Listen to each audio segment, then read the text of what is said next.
So we're in the pool in El Salvador and we're gonna practice learning how to duck dive. And we got a bunch of different amigas here riding different sizes of surfboards. So we're gonna experiment with what's the biggest surfboard that you can actually duck dive, and also working on technique, how to do it. Boom.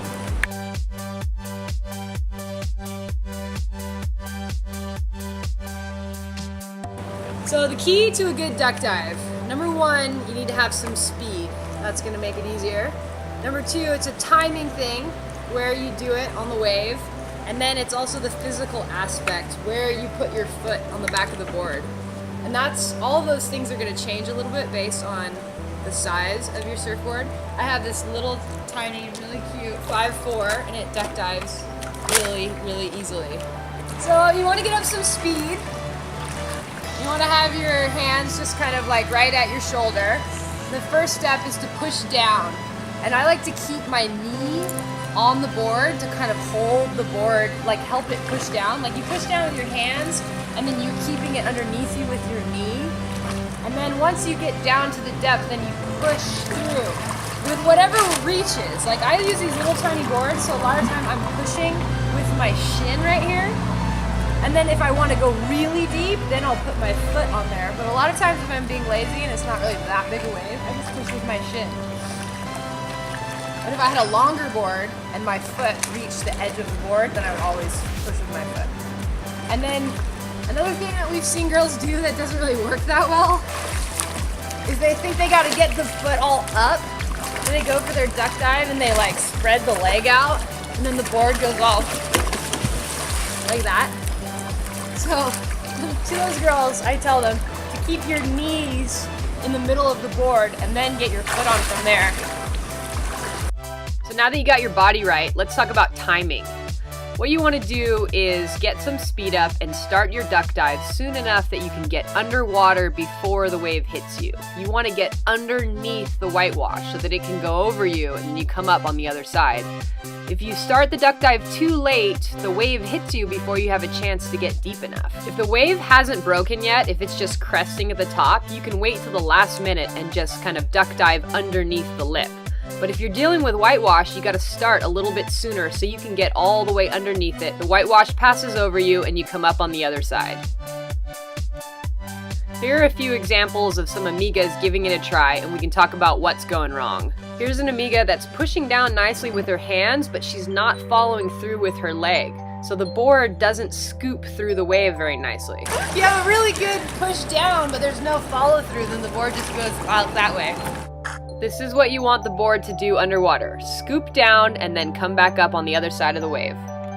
This amiga is pushing down really nicely. She's scooping through with her leg, but her upper body's not getting down to the depth where the board is. So even though the board is deep, her body's not getting underneath the whitewash. Another thing that will help your duck dive be more awesome is keeping your eyes open. Probably not recommended if the water's super gross or if it's a little tiny whitewash on the inside with tons of sand. But if you're outside and there's a big wave coming, keeping your eyes open will help you because the whitewash is not uniform. It's not like a complete wall of darkness. There's like patches of more turbulent water and then there's patches of more airy water. And you can actually move yourself into the lighter patches and avoid some of the force? Yeah, you can avoid some of the force of the wave if you look for it. And if, worst case scenario, the big force is gonna hit you, at least you see it coming and kind of brace for it. I don't wear contacts, but Jackie does, and Jackie says that she still opens her eyes underwater and very rarely loses a contact. So a lot of girls come down on retreats and they say, I really want to learn how to duck dive, but then they bring these like really big boards. This is a 6'4", so it's super hard to duck dive a board like this. Like even for me, it's really challenging, and for someone who's not good at duck diving, it's going to be nearly impossible. So keep that in mind. The problem might be your surfboard. But just for fun, I'll try and duck dive it in the pool. Let's see if I can make it go under.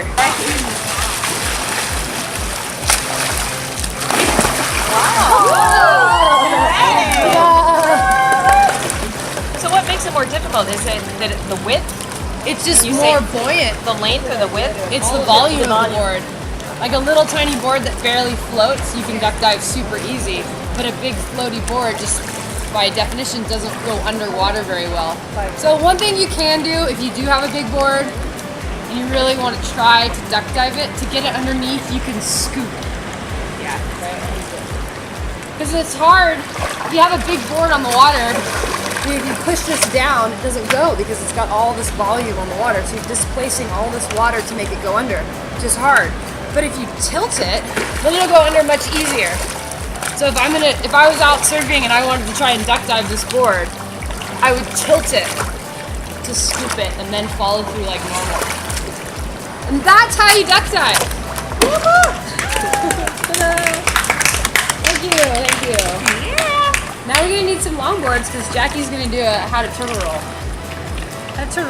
Jackie George.